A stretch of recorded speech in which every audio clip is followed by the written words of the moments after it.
왕의 씨를 알아보고 잘 숨어서 지키다가 왕의 만세를 부르다가 신난다고 그냥 오바해가지고 다시 기복으로 멀리 떠나면 안 되겠지요? 예, 오늘 말씀처럼 온 성이 평온에서 구원의 즐거움을 누려야겠습니다. 그래서 온 성이 평온하려면 어떻게 해야 될까? 좀 띵크를 해보겠습니다. 첫째로 진정한 반역을 할 수도 있어야 합니다. 13절 4절에요. 아달랴가 호위병과 백성의 소리를 듣고 여호와의 성전에 들어가 백성에게 이르러 보매 왕이 규례대로 단위에 섰고 장관들과 나팔수가 왕의 곁에 모셔 섰으며 온 백성이 즐거워하여 나팔을 부는지라 아달랴가 옷을 찢으며 외치되 반역이로다 반역이로다 하매 자, 하나 남은 왕의 씨 요아스는 6년 동안 숨어 있다가 이제 왕위에 올랐어요. 여호야다는 제사장으로서 아달랴가 다윗 왕가의 자손들을 다 죽이고 왕이 된 것이 하나님의 뜻이 아님을 알고 있어요. 근데 그렇다고 그때 바로 반기를 들고 싸웠을 수도 있잖아요. 그랬다면 살기 등등했던 아달랴에 의해서 요아스도 죽었을 거고 여호세바와 여호야다까지 모두 죽임을 당했을 것이에요. 그래서 십자가는 지혜고 지혜는 타이밍인 거예요. 나의 혈기로 이를 그르치면 안 됩니다. 우리 수요일 설교하셨던 초원님은 항상 웃었기에 그게 성품이었어도 손해본 일은 없는 것 같다고 하셨어요. 여러분 제발 좀 웃으세요. 아주 여러분들 화내서 무서워 죽겠네. 예. 좀 정말 웃으세요. 예. 드디어 백성이 왕의 만세를 외쳤어요.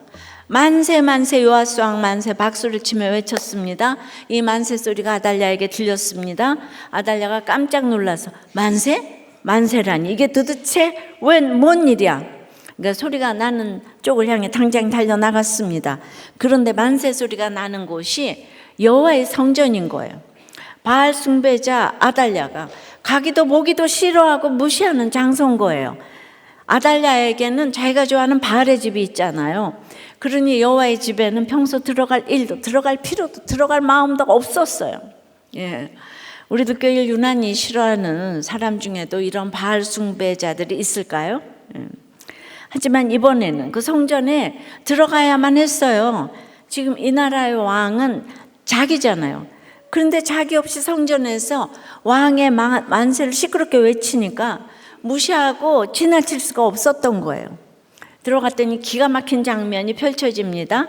예상대로 사람들이 성전 한가득 모여 있어요. 그런데 아달랴 눈에 가장 먼저 들어온 사람이 누구입니까? 왕이에요. 그것도 7살짜리 꼬마인 거예요. 그러니까 머리보다도 한참 큰 왕관을 쓰고 있어요. 그런데 이 할머니가 손자를 보고 저게 도대체 누구지? 예, 이런 거죠, 지금. 예. 그 꼬마 곁을 장관들과 나팔수들이 둘러싸고 있습니다. 그리고 온 백성이 그 앞에 있는데요. 백성들이 박수치고 만세 부르고 아주 신이 났습니다. 그래서 한 단어로 즐거워한다고 말해요. 아달랴는 이렇게 멀리서 듣던 소리를 현장에 와서 눈으로 직접 봅니다. 그러자 속이 뒤집혔어요. 주체할 수 없는 화가 올라와서 옷을 박박 찢었습니다. 체면 같은 거 지금 하나도 중요하지 않아요. 그리고는 반역이로다 반역이로다 소리를 지릅니다. 예. 전도대에 와서 다들 즐거워하는데 혼자만 반역이로다를 외친 분이 혹시 계세요? 아달랴가 반역을 외치는데 온 국민은 그 반역을 즐거워해요. 그러니까 서로가 반역이라고 하는데 반역이 일어날 때는 대부분은 깨지고 갈라지고 하는데 이 반역은 온 국민이 즐거워하는 반역이라고 하네요. 근데 아달랴는 혼자만 괴롭고 분이 나는 거예요. 그럼 모두가 즐거워하는데 이게 나만 반역이라고 생각하는 게 없을까요? 나만 부들부들 떨고 있다면 그건 내가 좀 틀린 게 아닌가 생각을 좀 해볼 수 있어야 돼요. 그러니까 이 아달랴를 여호야다가 그대로 놔두지 않아요. 15절 16절입니다. 제사장 여호야다가 군대를 거느린 백부장들에게 명령하여 이르되 그를 대열 밖으로 몰아내라. 그를 따르는 자는 모두 칼로 죽이라 하니 제사장의 이 말은 여호와의 성전에서는 그를 죽이지 말라 함이라. 이에 그의 길을 열어주매 그가 왕궁의 말이 닿는 길로 가다가 거기서 죽임을 당하였더라. 그동안 숨죽이고 있다가 이제 지금 여호야다가 분연히 일어날 때인데, 그래도 이 개혁을, 반역의 개혁을 하면서 하나님의 법을 끝까지 지킵니다.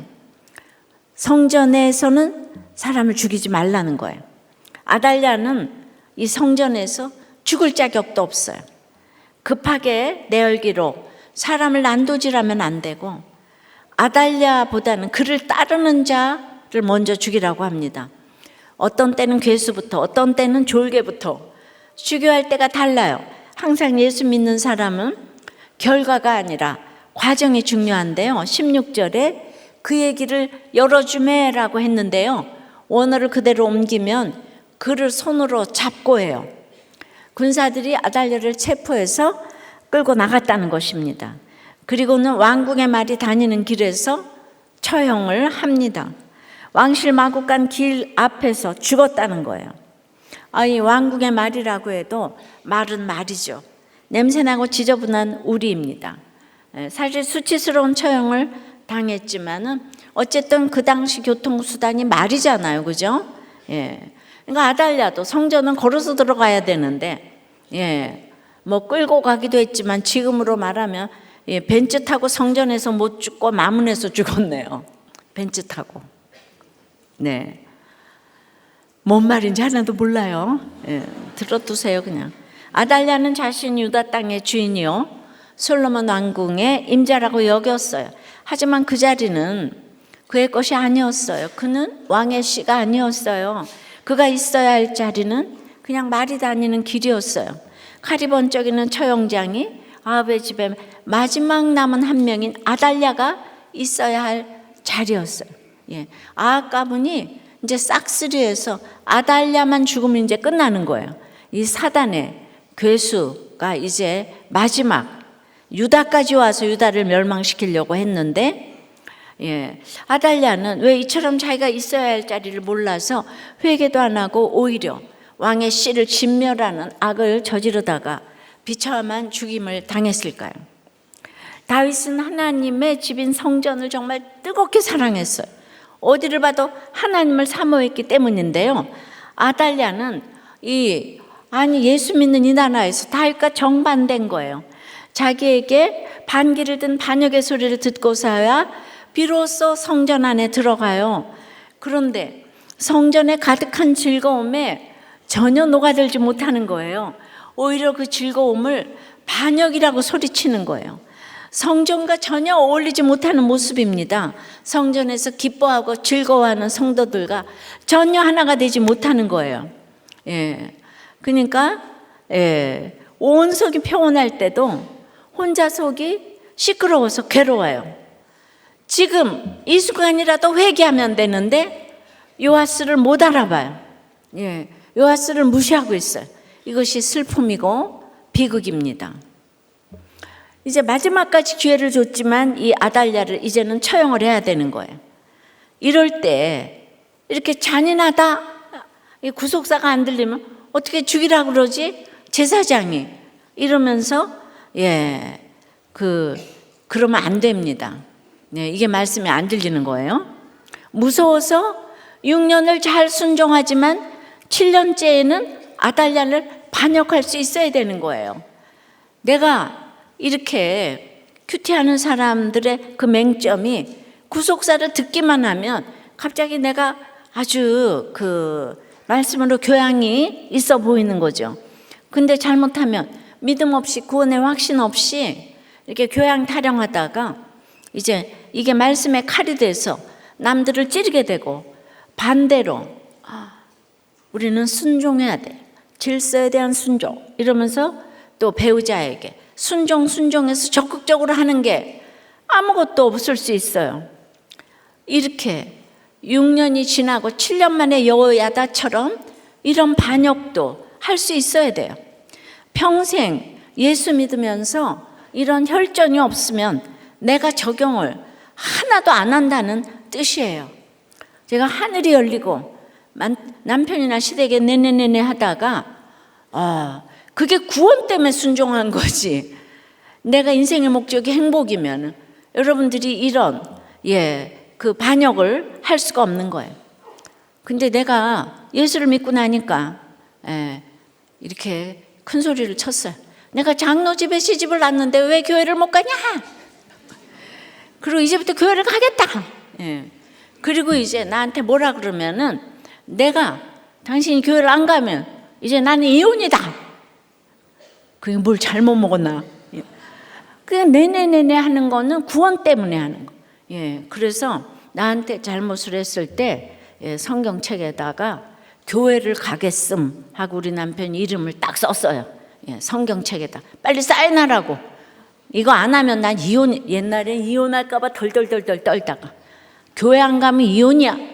이게 진정한 반역이에요. 아셨어요?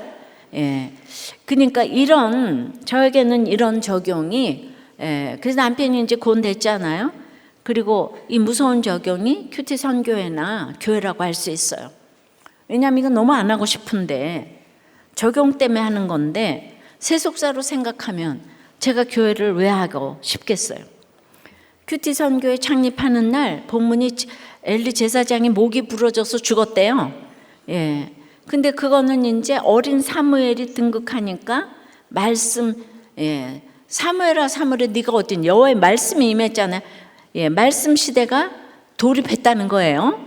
그러니까 여러분들 아무리 개떡 같은 본문이 나와도 우리 구속사는 찰떡같이 해석을 하는 것이기 때문에 큐티를 하면서 어떤 본문도 나에게 나쁜 본문은 없어요.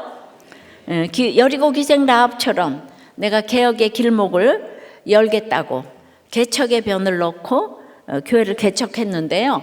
그거는 이제 6년을 숨지고 있다가 이제 온 백성이 즐거워한다고 했는데 저한테도 가리 공동체, 호위병 공동체가 좀 생긴 것 같은 말씀의 공감대가 생겨서 이제 개척을 하게 된 거죠. 그러니까 남편과 살 때는 할 수 있는 일도 다 남편 뒤에 숨어가지고 아유 못해요. 우리 남편 때문에 못해요. 이랬는데 내가 혼자가 되니까 이제 나한테 책임을 물으시잖아요. 그러니까 평신도가 이만하면 되지 뭘 더 해요 할 수 있었지만은 그게 여호야다의 마음이 이해가 되는 거예요. 하나님 저한테 사명을 주셨기 때문에. 그러니까 이제 저한테 이런 사명이 막 용서 좀 치고 제 간증 한번 하면은 전부 다 예수를 믿고 이혼을 안 하니까 하나님 100% 오르세요. 그래서 하나님만 의지하고 하나님만 바라볼 때 진정한 반역인 개혁을 할 수 있는 거예요. 그러니까 좀 더 구체적으로 생각해 보면 진정한 반역을 할 수 있는 사람은 성전에서 지체와 함께 즐거워할 수 있는 사람이에요. 목장을 좋아하는 사람이에요. 목장에서 지체의 나눔을 듣고 나눔을 하고 함께 웃고 함께 울고 함께 기도하는 사람은 진정한 반역이 무엇인지를 알고 구원 때문에 그러니까 맨날 순종한다고 교회 오라 소리도 하나도 못하고 어떤 얘기도 못하고 우리 시댁은 안 돼. 우리 시댁은 돌아가신 다음에 그 다음에 이제 뭐 교회를 나온다든지 뭐 이렇게 그러는 거예요. 그러니까 이거를 우리가 이제 공동체에서 진정한 반역을 할 수 있도록 적용을 알려주고 서로 할 때 온성이 평온할 수 있는 것입니다. 왜냐하면 이 무서운 여호야다가 이 아달랴를 죽여야 되는데 얼마나 무서웠겠어요. 인간적으로 할 수 있는 게 아니에요. 그래서 이제 저 한 사람이 이거 적용을 해서 큐티 선교를 하고 교회를 개척해서 여러분의 가정이 평온해진 집이 너무 많잖아요. 그러니까 여러분 한 사람도 다 마찬가지예요. 그렇게 할 수 있어요. 그렇게 세워진 큐티 선교회나 우리들 교회는 하고 보니까 저는 이 세상에서 이처럼 좋은 곳이 없는 것 같아요. 교회 올 때마다 설레고 도피성이고 안식처인 줄 믿습니다. 근데 온라인 예배 드리는 분은 이렇게 하면서 도피성이 되는 게 아니에요. 이게 너무 설렘인데 아니 애인을 만나도 이러고 집에서 소파 막 우리가 설레고 만나러 나와야 되잖아요. 저는 그냥 이 교회를 하면서 하루도 그런 마음을 안 가진 적이 없어요. 예, 어떻게 자기 교회를 저렇게 자랑을 하나. 예, 근데 그런 차원이 아닌 것 같아요. 제가 이 교회를 좋아하는 거는 얼마나 힘들게 이 적용을 놓고 일로 왔기 때문에, 예, 적용 질문이에요. 여러분은 순종 자체가 우상이에요? 때가 참에 구원을 위해 반역도 할 수 있나요? 예. 여러분은 예배의 자리가 즐겁고 목장이 기다려집니까? 아니면 늘 목장에서 이 즐거움에 녹아들지 못하고 나에게 반역이로다만 외치고 있습니까? 나한테 어떻게 그럴 수가 있어요? 여기는 목장이 다 틀렸어, 맨날. 예, 어쩌다가 한 번은 모르겠지만 날마다 그러면 그 이상한 거예요, 그죠? 예, 우리는 온 성이 평안해야 될 이런 사명이 있습니다. 예, 온 성이 평안하려면, 자, 첫째, 진정한 반역을 할 수도 있어야 합니다. 예, 둘째는 그냥 언약을 세워야 돼요. 예, 하나님과 우리 모두가 서로 언약을 세워야 돼요. 17절이에요. 여호야다가 왕과 백성에게 여호와와 언약을 맺어 여호와의 백성이 되게 하고 왕과 백성 사이에도 언약을 세우게 하며, 여호야다가 처음 한 일은 이제 반역을 해서 개혁으로 세워졌으니 세워질 때도 왕도 백성도 다 하나님과 언약을 했습니다. 하나님과 언약을 해야 이 관계가 잘 갑니다. 결혼할 때도 신랑도 신부도 하나님과 언약하고 이 둘 사이에 하나님이 삼자로 계셔야 되는 거예요. 둘만 언약하면 뒤뚱뒤뚱 할 수밖에 없어요. 그런데 요즘 결혼식을 하면서 주례를 안 세우고 자기들끼리 한다는 거예요. 자기들끼리 고백하고, 아니 믿을 것 없는 죄인들이 무슨 고백을 하고. 예, 그런데 우리들 교회 부모들도 자식을 말리지를 못하더라고. 왜 그렇게 말리지 못하는지 여러분들의 삶의 결론이라는 거를 좀 깨달아 보세요. 예. 이렇게 온 백성이 다시 하나님의 백성이 되기를 언약을 하니까 이제 자기들을 사로잡고 있던 바알을 제거하기 시작합니다. 18절에요. 온 백성이 바알의 신당으로 가서 그 신당을 허물고 그 제단들과 우상들을 철저히 깨뜨리고 그 제단 앞에서 바알의 제사장 맏단을 죽이니라. 그렇게 이제 늘 하나님과 언약을 세우고 백성들과 언약을 세우고, 예, 이게 이제 큐티죠, 그죠? 언약을 세우면 온 국민이 자발적으로 바알의 당을 깨뜨려요. 옷 사입지 마라, 누구 만나지 마라. 이래서 옷을 안 사입는 게 아니에요. 예, 성경을 읽고 자발적으로 바알의 당을 회파하는 거예요. 자발적으로 하는 게 제일 무서운 거죠. 우리가 숨어 있을 수밖에 없게 하는 무서운 아달랴가 없어진 것은 주님이 우리에게 베푸신 구원을 상징해요.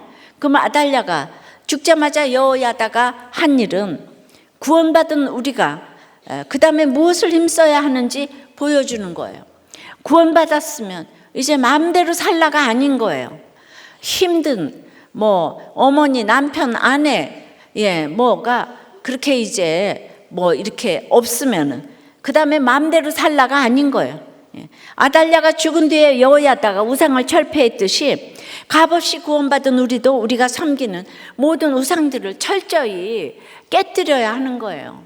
누군가가 구원이 됐다면은 그 다음에 더 남아있는 우상이 있어요. 돈과 지위와 명예와 권력은 물론 일과 건강, 사랑과 가족까지도 다 바알 우상이 될 수 있습니다. 내가 구원보다 위에 두는 모든 것이, 하나님보다 높이 여기는 모든 것이 내가 섬기는 우상이에요. 이 우상을 내 마음 왕자에서 끌어내리는 싸움을 우리가 날마다, 매 순간마다 해야 합니다. 근데 겉으로 눈에 보이는 우상을 아무리 철저히 깨뜨려도 내 안에 또아리 틀고 있는 이 기복적인 욕심, 큐티를 해도 이 기복적인 욕심 때문에 안 되는 거예요. 아주 기복이 또아리를 틀고 있어요. 그래서 큐티를 해도 되는 게 없네. 이게 입에 여러분들이 나오는 거예요. 그래서 이제 이 기복적인 욕심을 죽여야 되는 거예요. 이게 바알의 제사장 맏단을 죽이는 거예요. 다 우상을 깨뜨려도 그걸 총괄하는 제사장 맏단. 근데 맏단이 선물이란 뜻인 거예요. 아달랴가 왕노릇하던 6년 동안 주로 했던 일이 뭐겠어요? 바알을 믿어야 인생의 선물이 생긴다. 바알을 믿어야 인생의 선물이 생긴다고 가르쳤을 거 아니에요. 이름도 선물인 바알 제사장을 내세워서 말이죠. 선물 안 좋아하는 사람이 어디 있어요. 그러니까 맏단의 영향력이 굉장했을 거예요. 예. 그래서 온 백성은 바알 신당과 우상을 다 제거한 다음 바알 제사장 맏단을 처형합니다. 우상을 철저히 죽이는 일은 결국 하나님보다 세상 선물을 더 좋아하는 그 욕심을 죽이는 데까지 나아가야 하는 거예요. 예. 근데 보이는 선물 다 좋아요. 학력, 스펙, 성공, 건강, 그 보이는 거. 큐티에서 그거가 빨리 안 생기면 해도 되는 게 없네 이러는 거예요. 그렇게 제사장 맏단, 아주 보이는 선물을 우리는 몸부림치게 좋아하는 거예요. 예. 근데 우리 시댁이나 남편은 선물 문화가 아니에요. 나는 시댁이나 남편이 내 생일을 챙겨준 적이 없어요. 그것조차 목회하는데 큰 도움이 되는 것 같아요. 하여튼 이 세상은 선물로 마음을 얻고 결혼기념일 선물 안 해줬다고 베란다에서 뛰어내린 아내도 있더라고요. 그러니까 여러분 아무리 이뻐서 결혼하면 뭐해? 이 가치관이 이렇게 다른데. 하여튼 믿음 없으면 그 다음에 매개체 하나님이 없고 언약이 없으니까 중재가 안 되는 거예요. 중재가. 그러니까 한번 맞고 외도하고 이러면 이혼 이러는 거죠. 이것이 정말 맏단의 영향력이에요. 근데 이 세상은 다 선물을 주기 위해서 공부하고 직장 가고 취직하고 성공하고 이게 맏단이 딱 들어와 있는 거예요. 예, 그건 안 하면 큰일 나는 것처럼 다 선물에 목숨을 걸어요. 그런데 큐티를 하니까 우리 집 사람이 그렇게 사치했는데 저절로 안 사입더라고요. 그러니까 말씀을 보면 자기네들이 우상을 깨뜨린다는 거예요. 아무리 더뎌도 말씀을 넣어줘야 해요.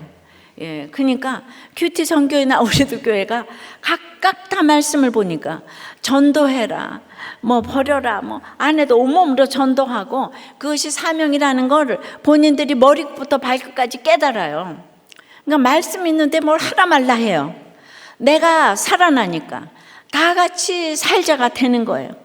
왜냐하면 내가 구원을 받아보니까 남편을 살려야 되겠는 거예요. 내가 살아나니까. 막 나를 때렸던 남편을 살려야 돼. 살려있는 정도가 아니고 목숨을 걸었잖아요. 그래서 기도하다 보니까 이렇게 지경이 넓어졌어요. 예. 여호와의 전을 수직하게 되니까 저절로 전심이 있게 되고요. 내 욕심을 드러내 죽일 수 있게 해주는 것은 오직 하나님 말씀밖에 없어요. 말씀으로 날마다 회개하지 않으면, 언약을 날마다 이렇게 우리 상기하지 않으면 어느덧 신당을 쌓아 올리고 또 우상을 세우는 게 우리 인간의 모습입니다. 칼빈도 우리 마음 자체가 우상 공장이라고 했어요. 그러니까 우리는 우상 공장장이다 이 말이에요. 그래서 내 안에 가득한 욕심을 죽여야 하는데 이 세상 선물 보이는 거 이거 좋아하는 욕심을 죽여야 돼. 예, 인생의 목적을 세상 행복이 아닌 거룩에 둬야 합니다. 근데 인간이 만든 우상을 물리치는 것은 내가 하나님의 창조물이라는 이 인식을 날마다 해야 되잖아요. 그거 어디서 해요? 예. 특히 큐티를 해야 되는데 그것도 구속사적 큐티가 이 창조를 이뤄가는 것이 맞아요.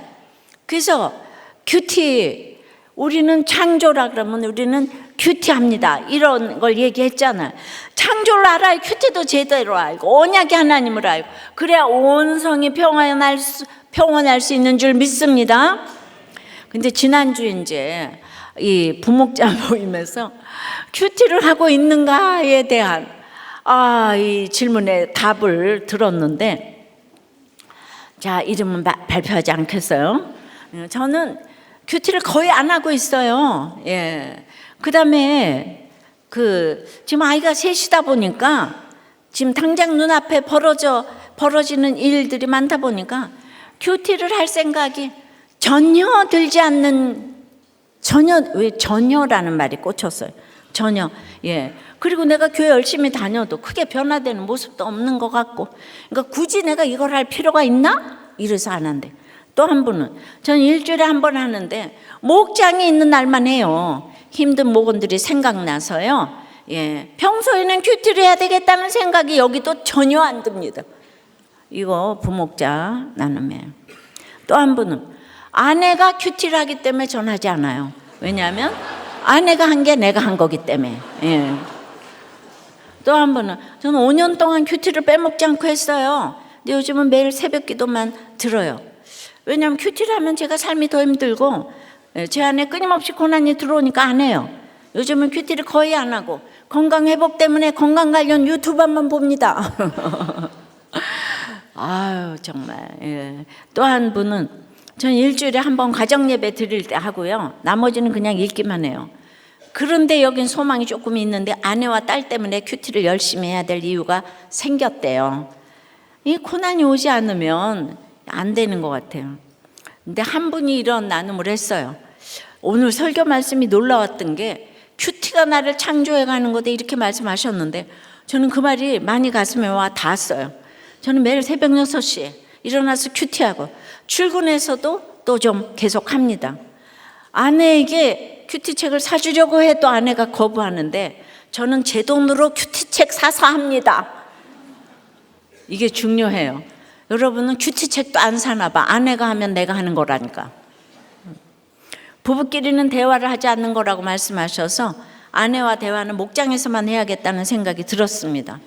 오늘 목사님 말씀이 웃기셨지만 맞는 말씀이시구나 하는 생각이 듭니다. 여러분 큐티를 이렇게 하시니까 설교 말씀으로 나눔도 그대로 했잖아요. 대부분 큐티를 안 하시면 구속사적 설교가 안 들리시고 보이는 선물이 안 오면 기쁨이 없으셔가지고 되는 일이 없다. 이게 기복인 거죠, 그죠?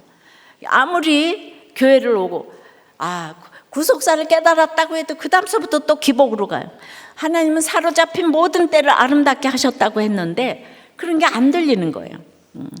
그러나 이런 나눔이라도 부목자 나눔에서 솔직히 나누어 주시는 것이 우리 교회의 특징이고 좋은 얘기만 하지 않고 안 되는 얘기를 이렇게 하시니까 시간이 지나면 목자가 되고 다 달라지시더라고요. 할렐루야.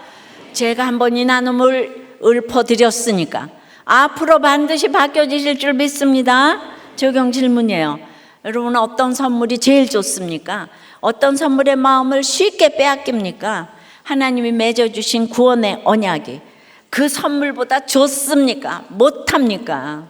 내가 깨뜨리기 너무 어려운 우상은 무엇입니까? 온성이 평온하려면 첫째 진정한 반역을 할 수도 있어야 돼. 둘째 언약을 세워야 돼. 선물 좋아하는 욕심을 좀 죽여야 돼. 자, 세 번째는 그러므로 내 역할에 충성해야 합니다. 18절부터 21절이에요. 제사장이 관리들을 세워 여호와의 성전을 수직하게 하고 또 백부장들과 가리사람과 호위병과 온 백성을 거느리고 왕을 인도하여 여호와의 성전에서 내려와 호위병의 문길을 통하여 왕궁에 이르매 그가 왕의 왕자에 앉으니 온 백성이 즐거워하고 온 성이 평온하더라. 아달랴를 무리가 왕궁에서 칼로 죽였더라. 요아스가 왕이 될 때에 나이가 7세였더라. 성전에서 시작된 요아스의 대관식이 이제 대미를 장식할 타임이에요. 아달랴에게 빼앗겼던 왕의 자리를 이제 다윗의 후손이 다시 이제 찾아야 해요. 그리고 여야단은 혁명동지인 백부장들과 가리사람 호위병과 온 백성을 거느리고 함께 왕을 인도합니다. 이 중차대한 일을 천부장 대단한 사람이 하는 게 아니고 그 가리사람 이방인 호위병 얼마나 대단한지 그 아버지 이름이 다 기록됐잖아요. 이런 사람이 주례를 하는 거예요. 가정마다 왕자를 차지하고 있는 아달랴가 있죠. 그 아달랴가 할머니, 할아버지, 남편, 아내, 부모, 자녀일 때가 있어요. 그래서 우리는 그들 때문에 힘들어하고 그들을 끌어내지 못해서 살 수가 없어요. 내가 저기 앉아야 하는데 이러면서 다들 가정을 떠날 생각을 하는 거예요. 근데 사실 그 자리에 앉아 있는 사람은 누군가가 써준 각본대로 움직이는 허수아비에 불과해요. 따지고 보면 그를 미워하는 나도 마찬가지고요. 결국 나나 그나 죄와 사탄이 역사하는 대로 그 허수아비에 의해 움직이는 비참한 노예일 뿐입니다. 그런 줄도 모르고 왕자에 앉아 권세를 휘두른 아달랴가 있고 그 권세 아래 괴로워하는 내가 있는 거예요. 똑같은 거예요. 미워하면 똑같은 거예요. 이 지옥 같은 집구석을 회복시킬 길은 예수님이 들어오시는 것밖에 없어요.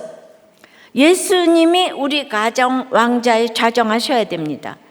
내 인생의 왕자에 예수님을 먼저 모신 우리가 백부장이 되고 가리 사람이 되고 호위병이 되고 온 백성이 되어서 예수님을 우리 가정으로 인도해야 돼요. 그러니까 이제 다른 사람이 무시하는 사람, 이런 사람이 찬란하게 올라가잖아요. 그죠? 그럴수록 그렇게 하도록 왕노릇 하실 수 있도록 예수님이 내 역할, 내 사명을 다해야 합니다. 나 혼자 되는 건 없어요. 이 모든 사람, 가리 공동체가 함께 수고합니다. 그랬더니 성중이 평온해졌어요. 자, 이 집이 얼마나 콩가루 집안이에요. 다 서로 죽고 죽였잖아요. 집안으로 치자면 우리 할머니가 손주들을 다 죽였어. 이게 오픈할 수 있는 이야기예요. 사업 차질이 하려고 엄마가 애들 다 내쳤어. 이런 말을 하기가 어려운데 이렇게 콩가루 환경에서도 나에게 예수가 들어가면 그 한 사람 여호야다 때문에 온 성중이 평온해집니다. 여러분이 먼저 말씀 보는 한 사람이 되면 온 집안이 평안하게 될 줄 믿습니다. 하여튼 싸움이 일어나면은 아달랴가 깨닫습니까? 죽을 때까지 못 깨달아요. 근데 아달랴 깨닫기를 원하고 내가 슬퍼하고 살면 안 돼요. 여호야다 한 사람이 율법책을 읽어 말씀을 가까이 했더니, 그런데 아달랴 빼고 온 국민, 온 교회가 즐거움을 느껴요. 그러니까 그러기 위해서 겉으로 보이는 아달랴 말고 나의 아달랴, 죽도록 포기하지 못하는 나의 약점 아달랴를 칼로는 말씀의 검으로 죽여야 되는 거예요. 그러니까 이런 걸 보면은 구속사가 안 들리면 아이고 잔인해라, 제사장이 칼로 죽이라네, 이렇게 보는 거예요. 지금 안 들리는 사람은 그렇게 들려요. 그게 아니라 나의 포기 못하는 나의 약점 아달랴를 죽이는 마음으로 모여야 된다는 거예요. 그래서 구원받은 사람의 공동체가 얼마나 기쁜 건지 뼈저리게 느껴야 되는 거예요. 이 역할이 때로는 숨어있는 역할도 있고, 입 다물고 조용히 하는 역할일 수도 있고, 시키는 대로 하는 역할도 있고, 반역이로다 하는 비난을 들을 만큼 맞서 일어나야 하는 역할일 수도 있어요. 때로는 아무 일 없는 것처럼 자기 자리에 서 있는 역할일 수도 있고요. 때로는 환호하고 박수치며 요아스 만세 부르는 역할일 수도 있어요. 우리도 교회는 그냥 교회에서 그냥 눈물 흘리고 기도하다가 또 박수치고 좋아하고 마라이어티 합니다. 아주 정말 이 여호야다 공동체하고 똑같은 것 같아요.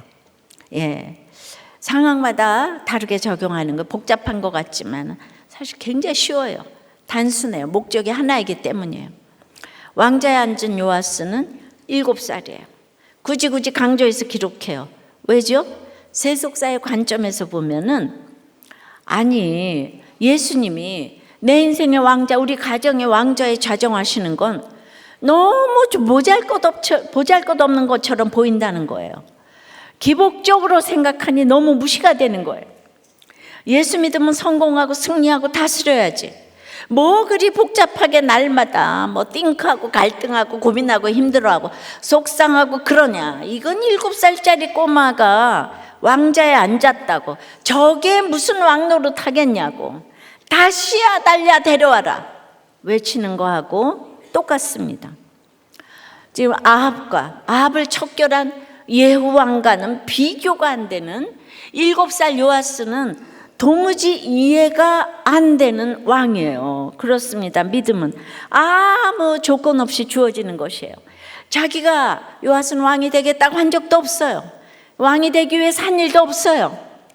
성경은 믿음과 행위를 가르쳐주기 위해서 성경이 걸어가고, 그래서 수없는 인물들을 등장시키는 거예요. 하나님은 이 온 성이 평온해지기 위해서 7살 요아스를 쓰시고 98살 여호야다를 쓰시는 거예요. 연약한 자를 통해 온 성이 평온해지는 줄 믿습니다. 즐거움과 평온이 키워드인데요. 즐거움은 오늘 본문에 2번 나오는데요. 열왕기서에는 모두 6번 나오는데 오늘 본문을 빼고 나머지 4번은 다 솔로몬과 관련해서 나오는 거예요. 지금 요아스가 왕위에 오른 이 사건은요, 그냥 솔로몬의 통치가 복권된 것 같은 대단한 일이고, 다윗의 후손 왕의 씨 예수 씨가 회복된 일이라는 거예요. 아주 위기였다는 거예요. 아주 위기에서 끊어질 듯한 이 왕의 씨가 이어졌다는 거예요. 평온하다는 것은 소란과 다툼이 끝났다는 것인데, 이것은 하나님이 정하신 질서가 회복된 결과를 말합니다. 사사기에는 이 단어가 많이 나오는데 열왕기에는 여기 한 번만 딱 나왔어요. 그만큼 유다가 아합의 집 때문에 소란스러웠다가 평온해진 게 얼마나 중요한지 몰라요. 하나님 뜻대로 모든 게 있어야 할 자리에 있으면 평온한 거예요. 아내의 자리, 남편의 자리, 다 각자 자기 자리에 있는 게 얼마나 쉽지만 어려운지 몰라요. 하나님의 통치에 복종할 때 평온할 수 있습니다. 시아버지하고 동침한 유다가 행위가 완전한 요셉보다 평온해요. 유다는 그 죄로 회개하고 평온하지만 요셉은 회개할 게 없으니 마지막 말이 자식을 어긋맡겨 축복한 아버지 야곱을 기뻐하니 했다로 끝나고 있어요. 아달랴 밑에서는 즐거움도 평온도 없습니다. 근데 이 7살짜리 요아스가 왕자에 앉으니 즐거움과 평온이 옵니다. 요아스가 대단해서가 아니죠. 그가 왕의 씨이기 때문이에요. 예수님이 이 땅에 오시는 길이 회복된 길이기 때문입니다. 적용 질문이에요. 우리 가정의 왕자에는 누가 앉아 있습니까? 가정과 교회에서 주님이 내게 맡기신 역할은 무엇이에요? 그 역할에 얼마나 충성하고 있습니까? 7살 요아스를 예수 씨로 받아들일 수 있겠습니까?